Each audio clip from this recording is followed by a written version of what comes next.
You're listening to Strategy Simplified and a fantastic conversation today that Jenny Ray had with Darren Buskirk, who's a Stax Managing Director. Stax, real quickly, is a boutique private equity consulting firm, and you'll learn a whole lot more about the firm today. And by the way, the firm is hiring. Check out the links in the show notes to see open roles and apply today. So in this episode, we learn from Darren why Stax was the right next step for his career and what makes it a great place for experienced hires to plug in. Darren came from a background at big consulting firms like McKinsey, EY-Parthenon, and Deloitte, so it's a great opportunity to learn what made Stax different and why it was the right next step for him. Darren also shares what Stax looks for in experienced candidates and how you can stand out, as well as how the Stax culture is different from traditional consulting firms. There's a lot of good stuff in here. So if you're a mid-career professional looking to break into private equity consulting, Stax would love to get to know you. Again, see open roles at the links in this episode's show notes. Without further ado, let's get into the conversation.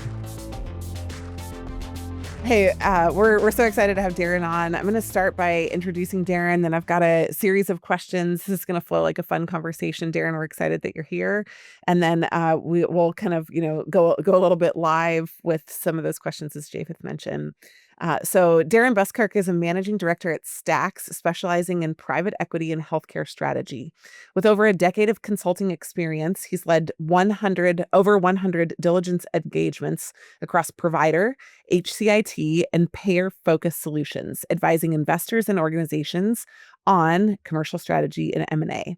Before joining Stax, Darren was at McKinsey & Company, supporting its healthcare private equity practice. He began his career in private equity at American Capital and has also held consulting roles at EY-Parthenon and Deloitte. Darren holds a BS in finance from the University of Maryland and an MBA from Duke University's Fuqua School of Business. Welcome, Darren, to Strategy Simplified and to this recording today. We're excited that you're here. Thank you, and likewise. So I mentioned some of the history, the highlights of the history, but let's go one level deeper. Can you just tell us a little bit about your journey, right? You worked at these other top firms, private equity, McKinsey. Why Stax? Why was that the right next step of your career? Yes, I mean, I had worked as you mentioned at a few very large firms, and I think as I progressed in my career, I was ready for something different and, maybe something smaller where my individual contributions would make more of an impact. And I think for me too, later in my career, I really realized the importance of culture and how important that is on a, day in, day out basis. And so that was really important to me too, as I was having conversations, with various employers. I ended up meeting our CEO, Jason Traxler, and our global practice leader, Paul Edwards, through a recruiter. I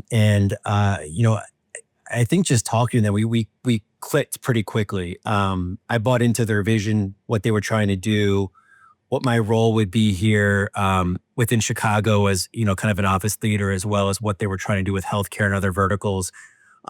It was just a click, and it felt right. And then as I just continued to meet other people, that sentiment carried on. And it just felt really natural for me to join Stax.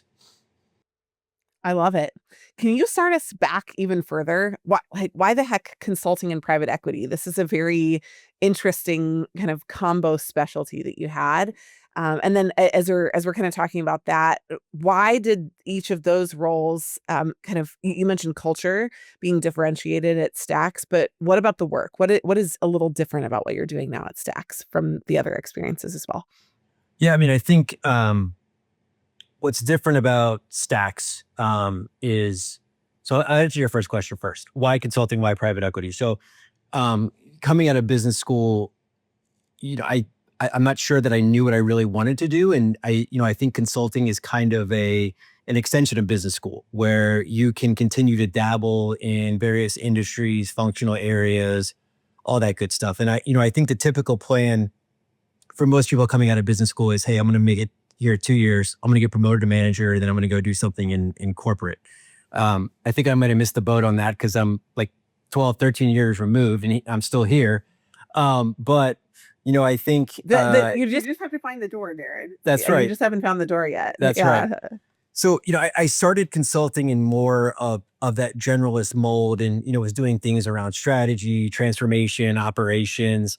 And, I liked it, but I was trying to always figure out, okay, what's next? And then that was at Deloitte. And then I got recruited by Parthenon, and it was a really compelling story because it was a way for me to combine that consulting experience that I had with the private equity experience that I had before business school. So it was like a nice meshing of the two. And it just made sense.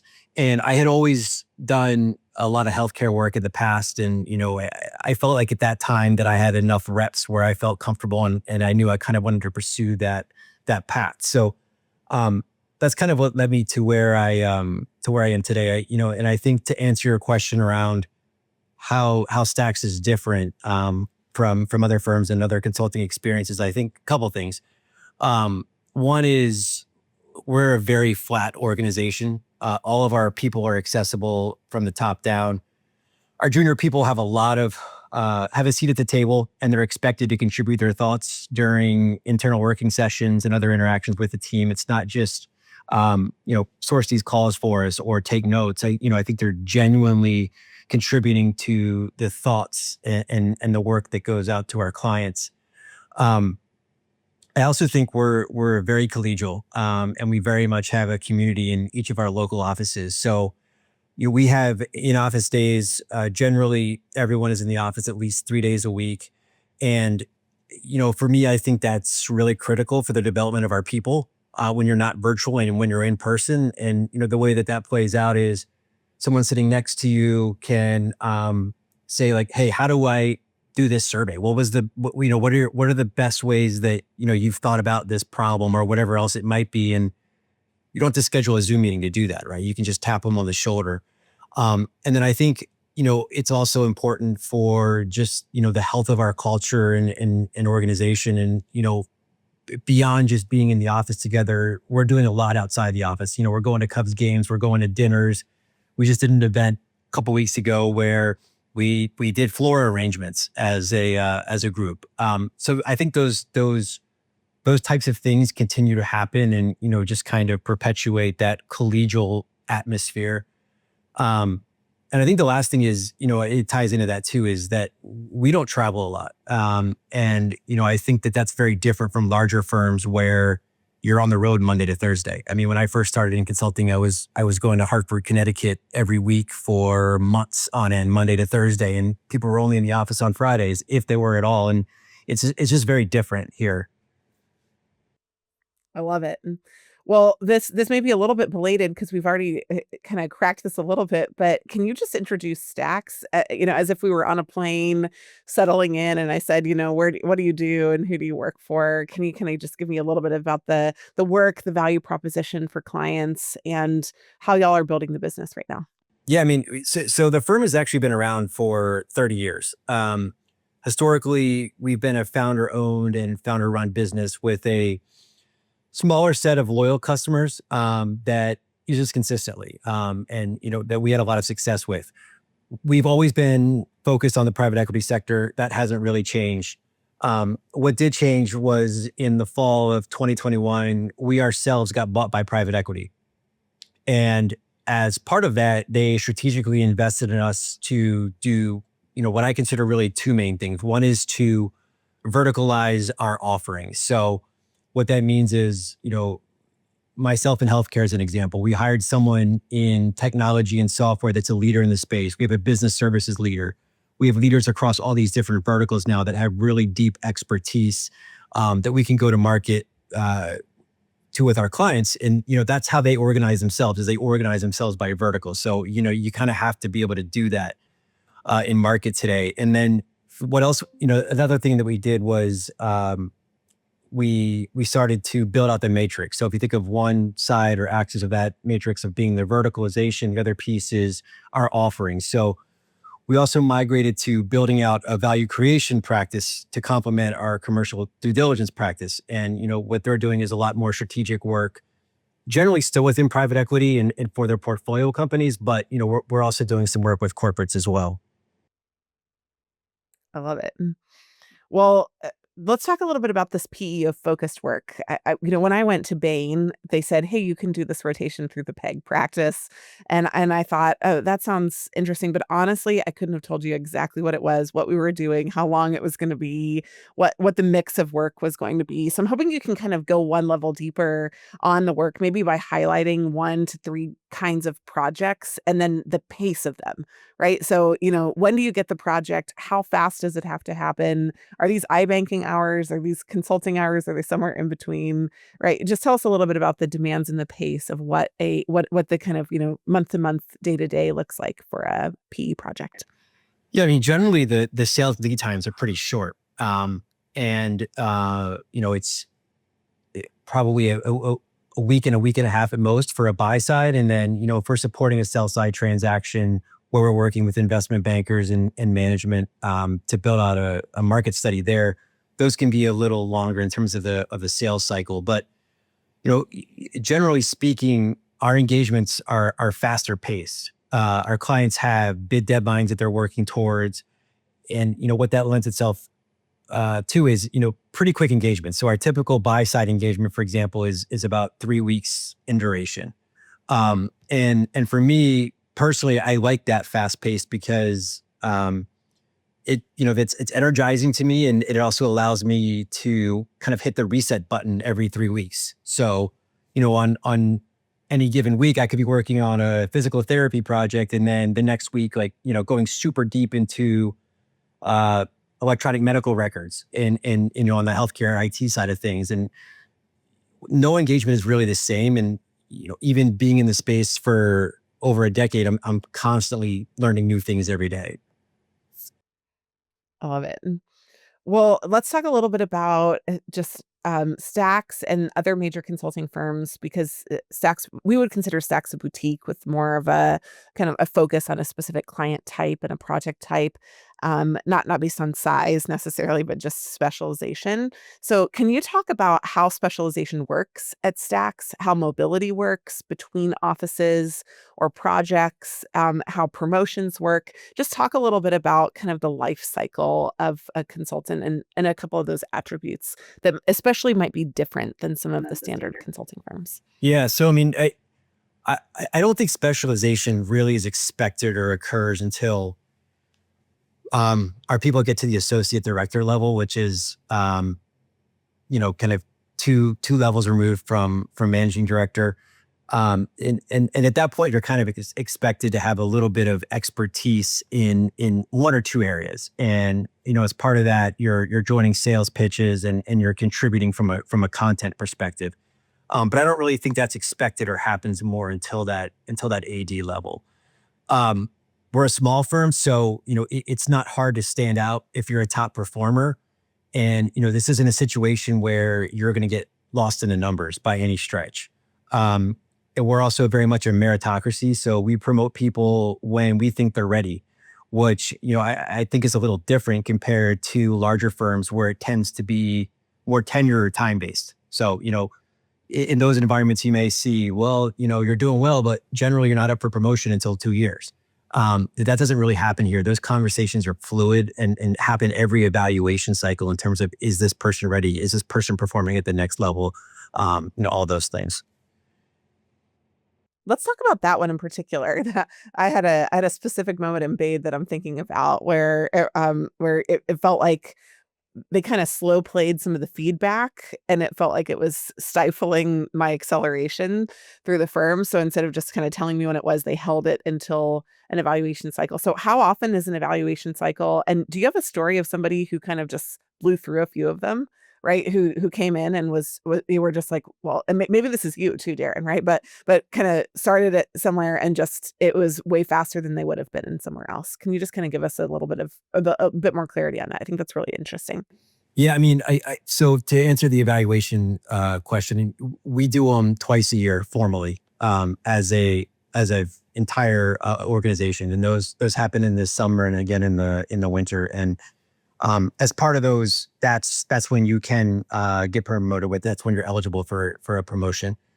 And then I think outside of that, it is Sorry, could you repeat that last part of the question? The second part was just like I'm imagining like a wonderkind, right? Who's kind of like who comes in and the standard process at McKinsey would be 2 to 3 years between cycles, and this person like every 6 months went through 2 promotions. And so I don't, when you say faster or different, I actually don't know how radical it is, but I wondered if you could just kind of tell a story of somebody who was on an accelerated pathway. I think that for the right people, for the people that y'all are looking to attract, for ambitious people, that's appealing. It would just be nice to add some color to that.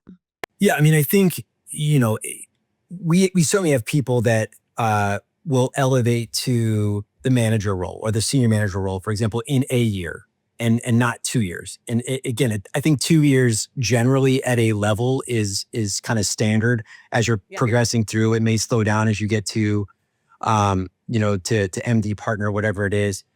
But where I have seen success, and an anecdote that I'll give you of someone that looks like that is someone that has consistently performed. I think has consistently demonstrated intellectual curiosity, that is a team player, and that I think what really starts to differentiate people when you get to like the senior consultant manager type level is the guessing of what's next, right? Of, okay, I can anticipate that the client or the director or MD is going to ask this question, so I'm proactively going to address that, versus acting more retroactively and responding to direction. And, I need you to do X, Y, Z, and being very, thoughtful in that. I think is are some of the bigger differentiators that we see of those people that tend to elevate quicker. I love it.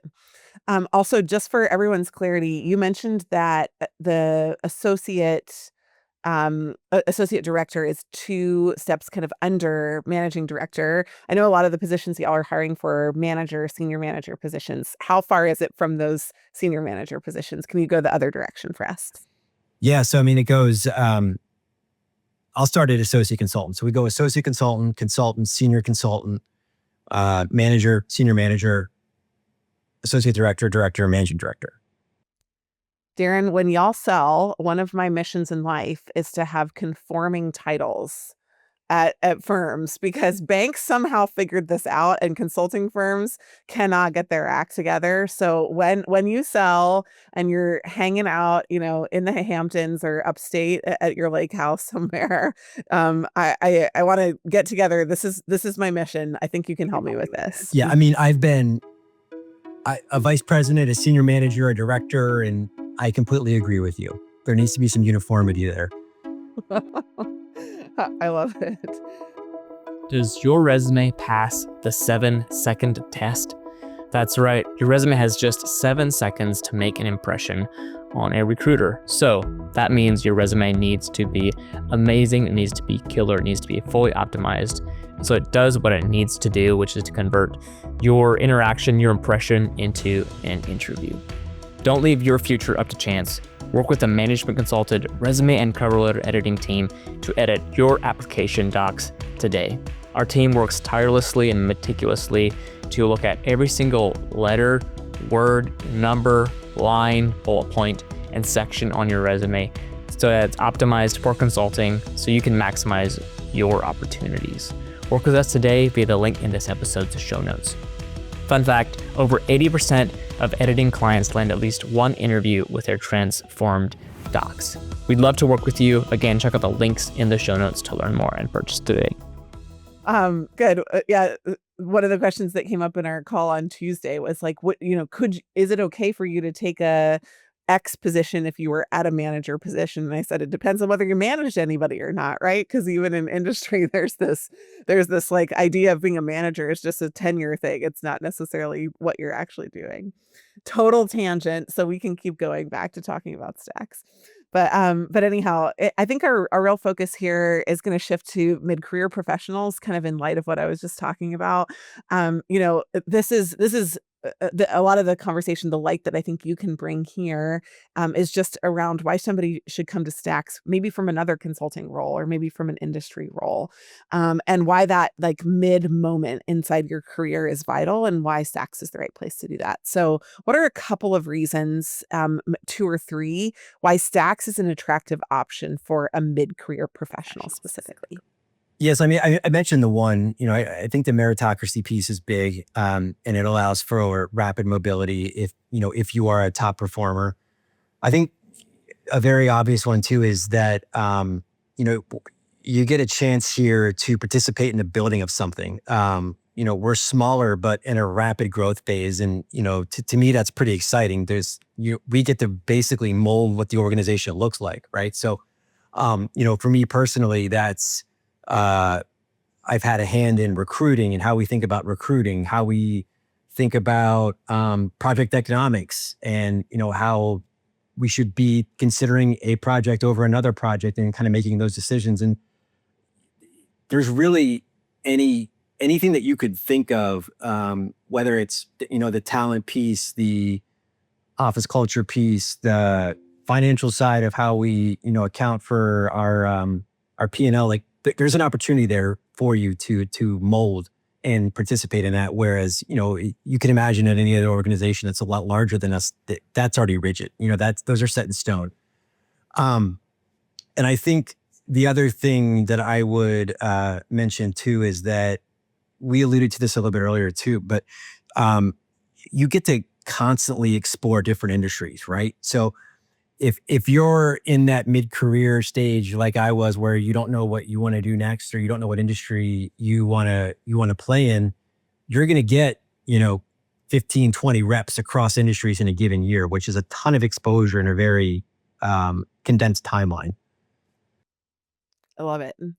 I know that the goal isn't for people to leave Stax, but does it change where you might go also having an experience like the ones that you're offering?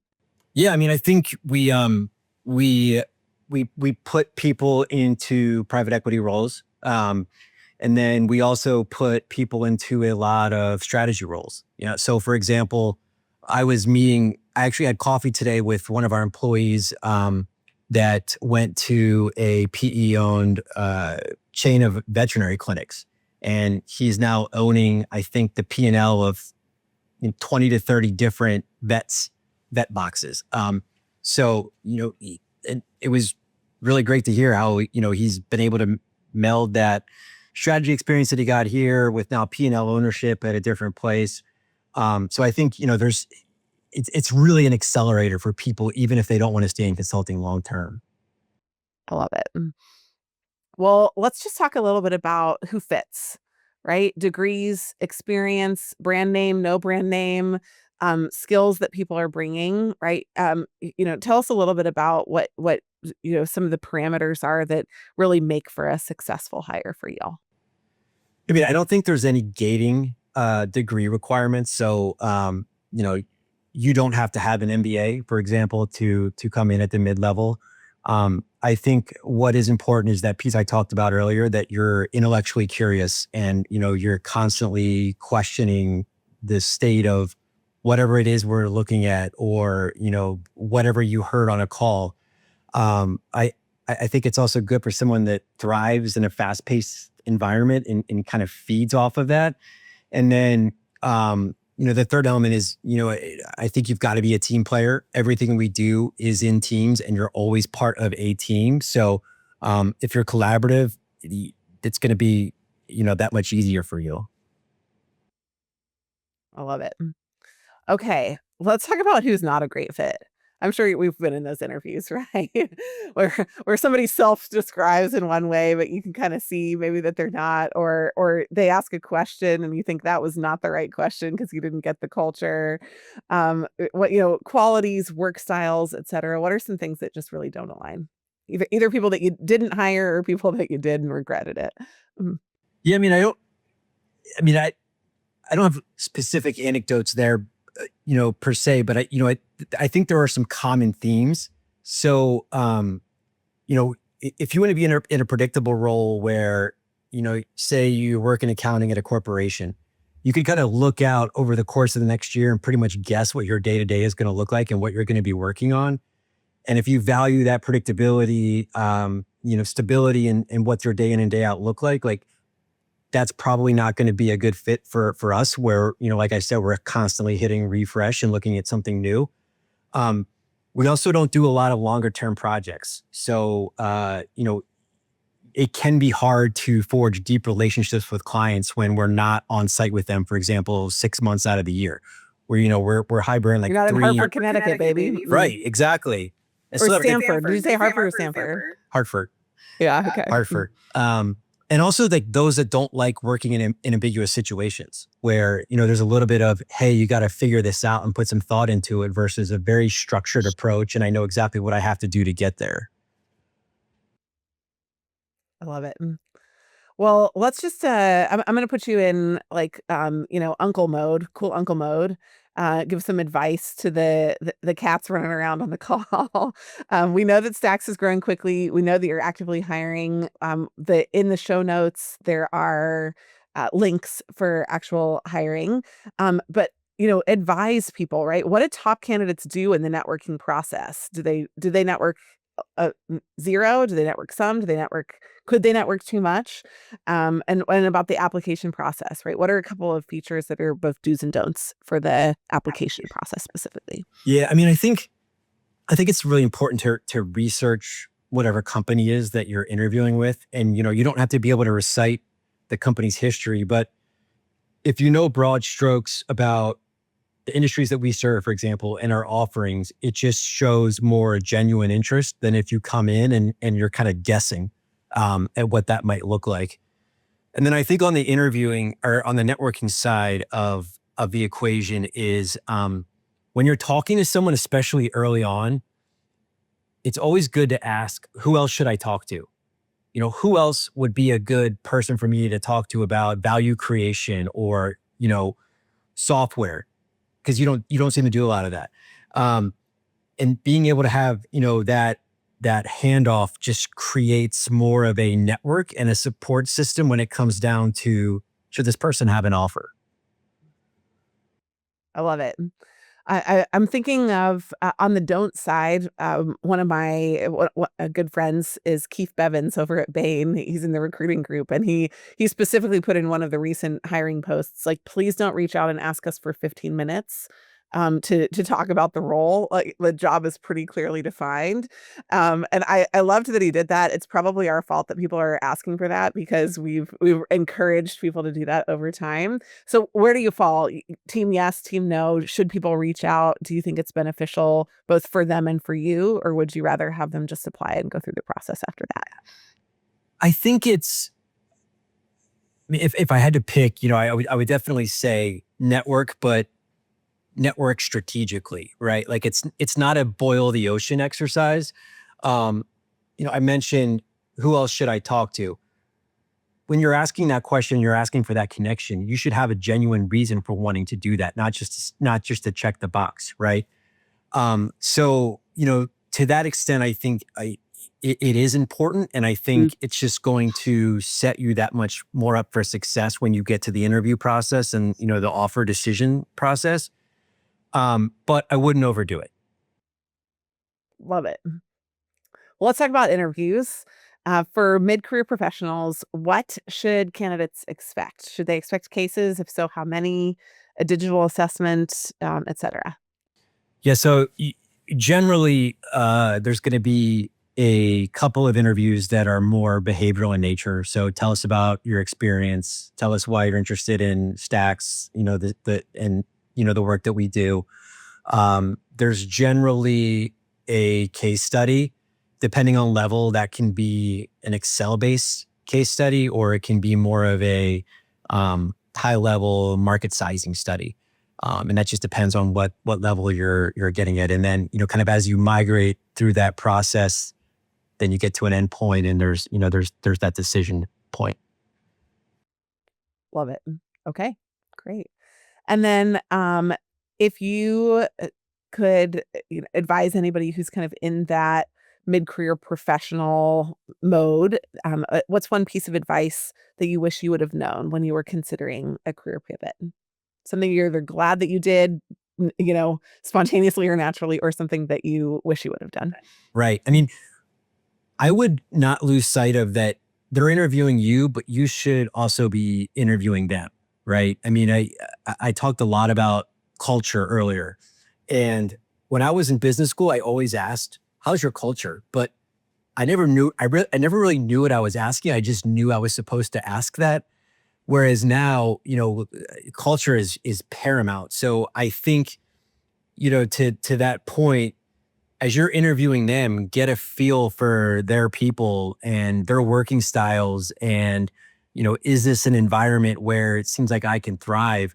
And don't just make it a one-way street, right? It should be a fit from both directions.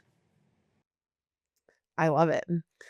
Well, at this point, I'm going to take a quick pause so that we can go to some of the questions. Japheth, you've got, I know, pre-submitted questions. I know that we also have some questions that are going to come from the audience here. And then today is opening day, Darren. So while we're getting the questions teed up, let's ask probably the most important question of all, which is, outside of work, I hear there's this sports theme that we've got going on for you. What is your most memorable sports moment or memory? Yeah, it's an easy one. So I'm an Eagles football fan, and I've been lucky enough to be able to go to both of the Super Bowls that they won. So I was just in New Orleans for the last Super Bowl, and then in 2018 saw them win their first one in Minnesota. So that easily is the top one. I love it. Are you from near Philly, or how did you become a Phillies fan? Yeah. So I was Not Phillies, Eagles, but I'm Phillies, gonna, Eagles, Phillies too. I'll ask you the Phillies question in a second. So my dad was born in Philadelphia. We lived outside of Philadelphia until I was in elementary school. So it was just kind of ingrained into me from my family that, you're an Eagles fan and you're a Phillies fan.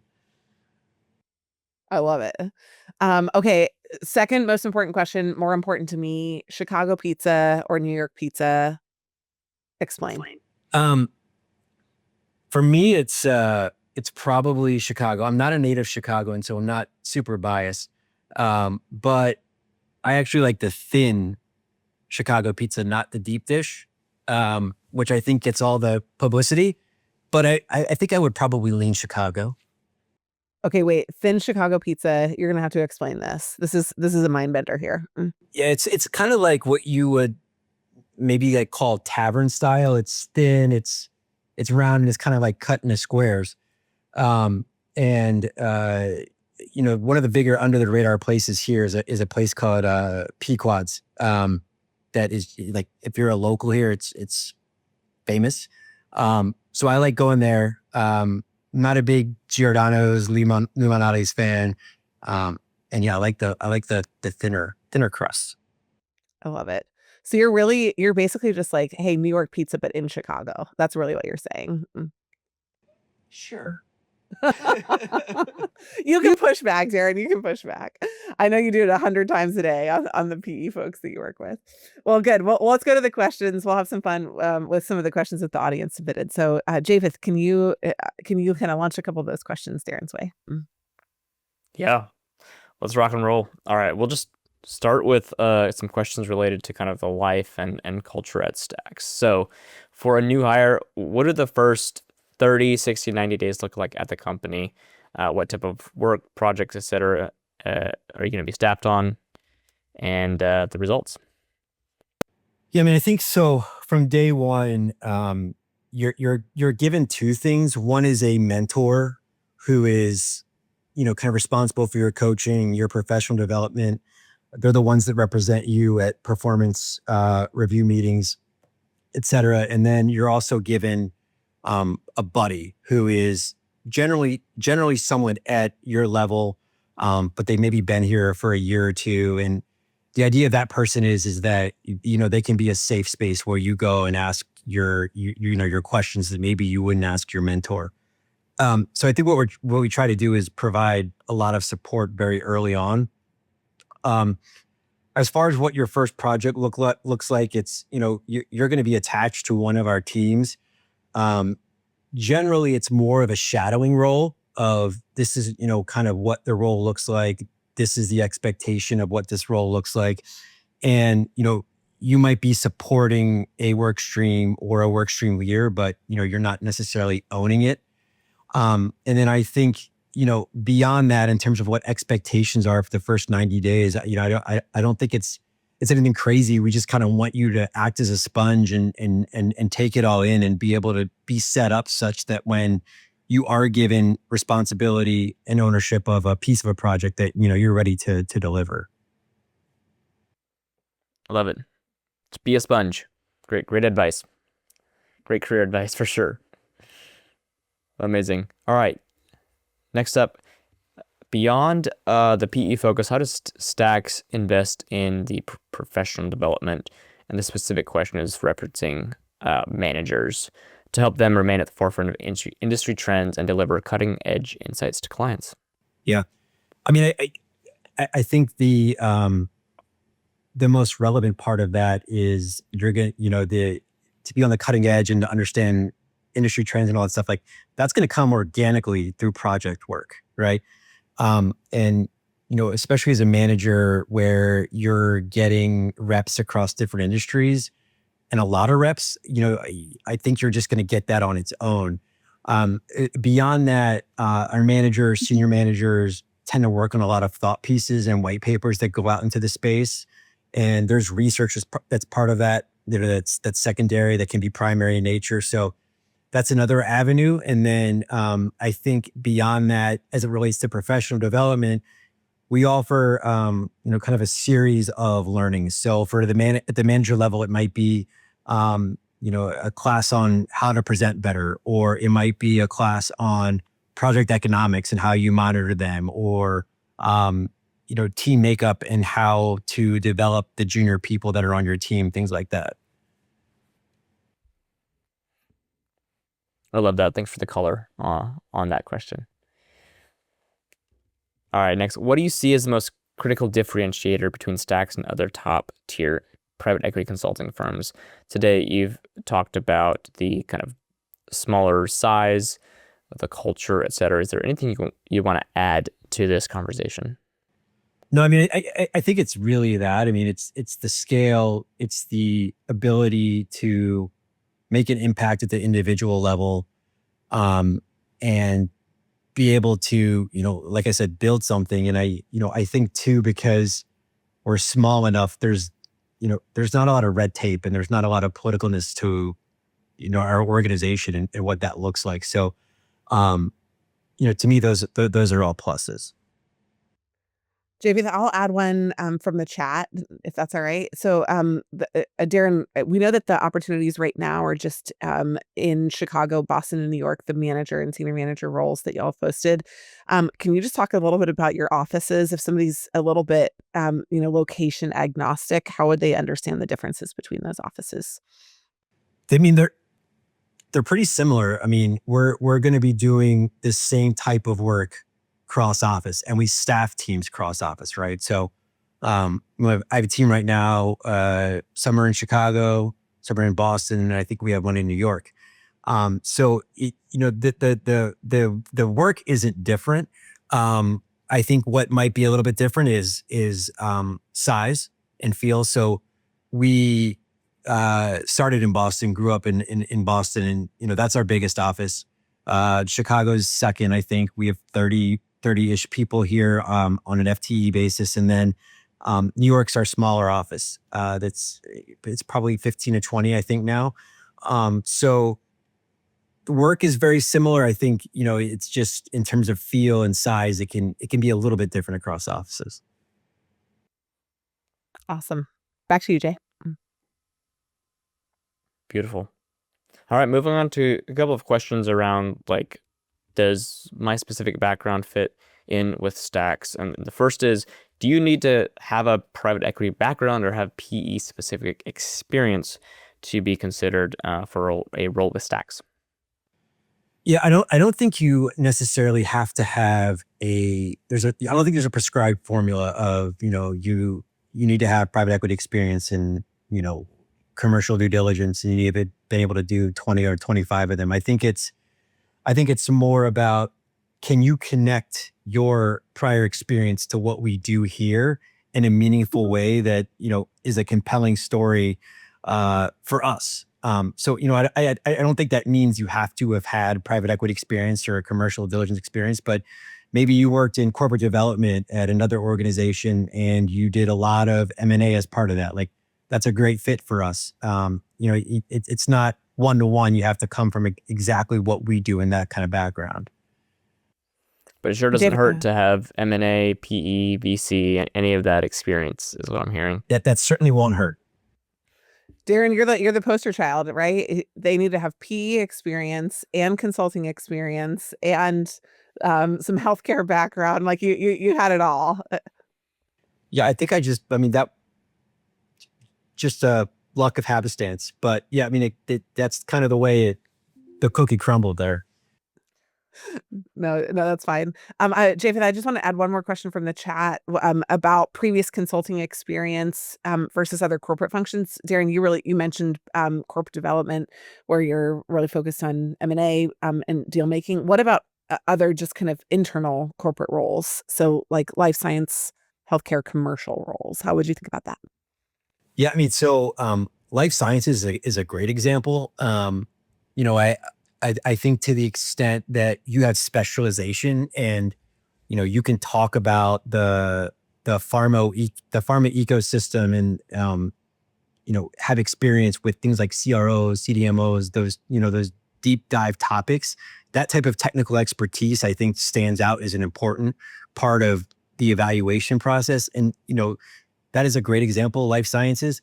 I think that other people that have more general strategy or general management experience that translates to what it is that, again, we're doing. Because, even a commercial due diligence, it has a lot of strategy in it, even though we're generally looking at the same areas and probing on the same areas.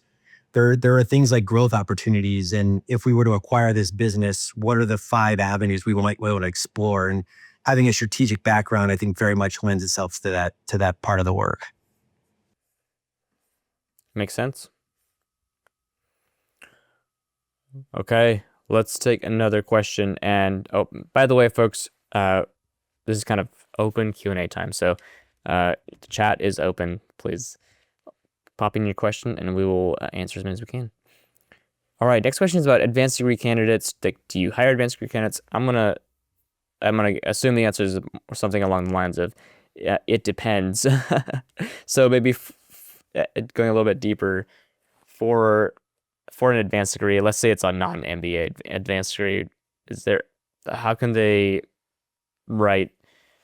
make themselves relevant to the roles at Stax? How can they make sure their resume is highlighting the most relevant experiences, skills for PE? Yeah, I think if you're kind of a non-traditional candidate, but there's a story there, I think the best avenue, obviously, there is to do that networking piece, right? And try to connect with profiles of people that are here that may be interested or kind of look like you, and then kind of build that support system such that we get to the point where it's like, yeah, we're really interested in this person and we want to, interview them further. Amazing. All right. The next question we've handled throughout the call, so we'll skip that and move down to this one around AI. How do you envision the role of AI and automation in PE consulting over the next couple of years, particularly when it comes to the operational due diligence and portfolio value creation? Yeah. So I like to think our work is still pretty bespoke in terms of what we're doing from a commercial due diligence perspective. I don't think AI is going to ever replace us as consultants. I think rather we will use AI to supplement our processes, right? So for example, we use AI now when we're doing our primary research interviews. So we'll take a recording of those, we'll load it into like a chat GPT like application, and then basically what it will do is create this catalog so that we can then go and search keywords or phrases or quotes that we need, and that alleviates a lot of time and effort on our associates that needed to historically go through and do a control F or scour through notes, and it just makes our processes more efficient.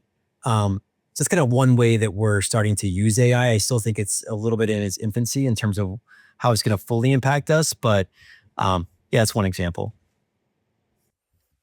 Absolutely. Amazing. I appreciate that color there. Okay. All right. Well, we're through the pre-submitted questions, so we're going to exclusively go to the chat for the next couple of minutes. The chat is open. We'll start here with I thought this was a good question from Jason. Jason said, I have a lot of biz dev and sales experience in life sciences / healthcare tech, but want to transition into consulting. Can someone work on cases but also contribute to bringing in new business? Yeah, I mean, I think we would love that. Constantly looking for new clients, new opportunities. And, as I mentioned earlier, once you kind of get to that manager and above level, I don't think there's sales expectations put on you, but to the extent that you can contribute as part of that sales process, that's a big value add, right? And I mean, if you can strengthen our chance to win, or our aperture of opportunities that are out there in the market, and the at-bats that we get, I think those are just positives. Absolutely. All right. Let me see. Seth is asking, do you have any goals, or can you share any goals around headcount specifically for manager, senior manager, as well as post and pre-MBA positions? Well, that's a tough one. I don't know if I know the answer to that at the top of my head. No worries. We can follow up lately and get folks an answer if the Stax recruiting team is able to. I mean, Darren, what I'm hearing you say is that the firm's small, so y'all need to be a great fit, right? It's not like you're just looking for warm bodies, but you're looking for people who are going to build the organization as well. But we're not talking hundreds. This is like a handful of people across these. Yeah. I mean, I didn't want to be beholden to any specific numbers if I put them out there, but I think that we are constantly looking for good people. And what that might mean is there may not be a job posting for it, but if we think you're a really good fit and you're going to be additive to the practice, then we're going to consider you. We're in a situation where we're often sold out and we don't have capacity. So I think to the extent that again, we find those people that we think are strong fits, we're always opening to hiring to a certain, obviously to a certain extent. Hey Jay, can I just weigh in a little bit here? We're getting a good number of questions in the chat. It's not that I don't love them. I just want to make sure that y'all get this. And Darren, you can weigh in if you're in agreement. But I think a lot of you are asking, is this good experience? Is this experience good experience for what I would do at Stax? And I just want to flip you for a second, just to recommend that you coming in with the confidence that you have something to bring. Darren's here today to really share about what they're doing and what they're looking for. But part of everything that you do in a firm that is of Stax's size and with the rapid nature of the projects is sales, right? So you have to think about what is great about your experience, why you can bring it to the table, and why you're going to be a great fit to help build the organization, rather than going in and asking somebody am I the right fit? So I know the heart of it is you don't want to spend time networking and applying if they're just going to toss you out because it's not a fit. But I think sometimes we take too almost too humble of an approach, whereas it's your job to tell your story and to explain how you're intellectually curious you are and how hardworking you are and the analytical capabilities that you have that you can bring to the table. And Stax will find the place to fit with you if you are a right fit from that perspective. Darren, am I on the right track there? Because I think we could spend 10 minutes being like, yes, no, yeah. But I think almost everything is probably yes, just depending on how you position it. I think that's great advice. And I wouldn't want to advocate for like a shotgun approach of like, there's a job opening and this is outside Stax, this is broad. But, what I would do is you're looking at a role, you're interested in it, is kind of think about like, what would my elevator pitch be for this if I had like 2 minutes to pitch myself? And if I can tell a compelling story and I have something to offer, then maybe this is a good fit. If I don't know what that answer is, or I have to have, someone tell me, then that's a harder sell, I think. Yeah, I love it.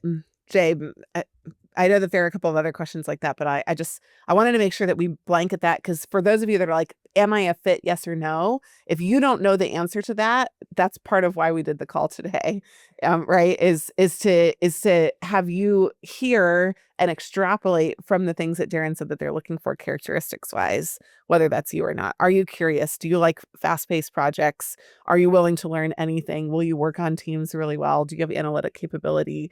Right? It's like some of this stuff is not just what's in your resume. It's what you're going to do with what you've done already.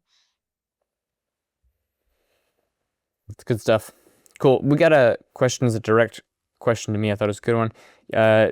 Darren, earlier in the convo, you mentioned you met with, I believe it was Jason, the CEO, being drawn to the vision and what Stax is working towards. Can you elaborate a little bit more on that? Like, kind of what specifically stood out to you?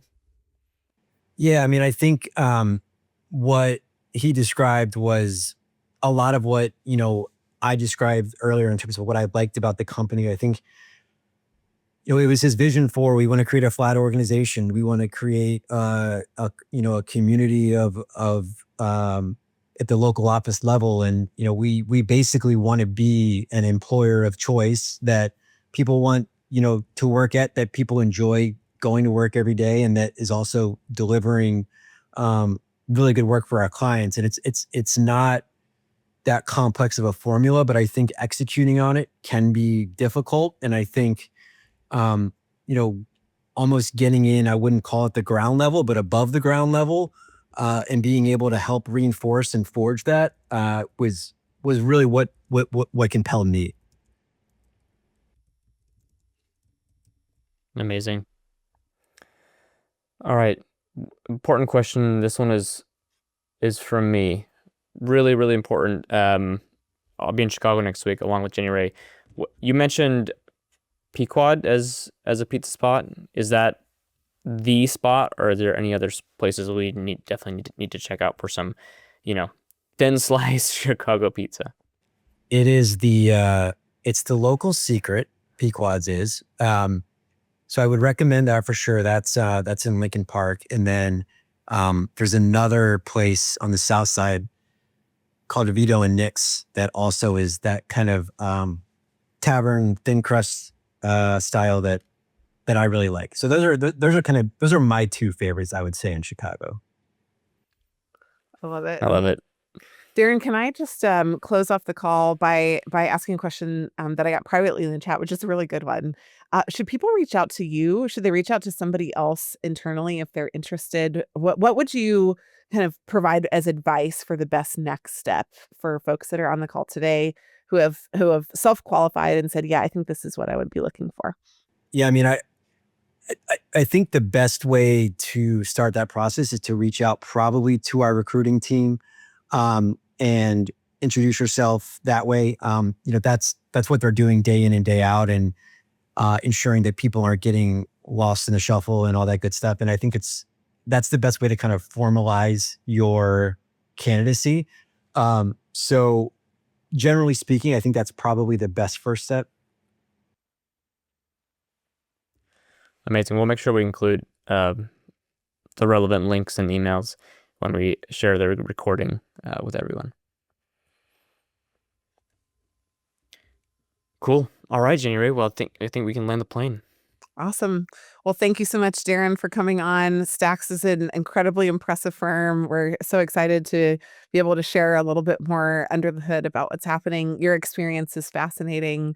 I grew up west of Philly too, in Lancaster, Pennsylvania.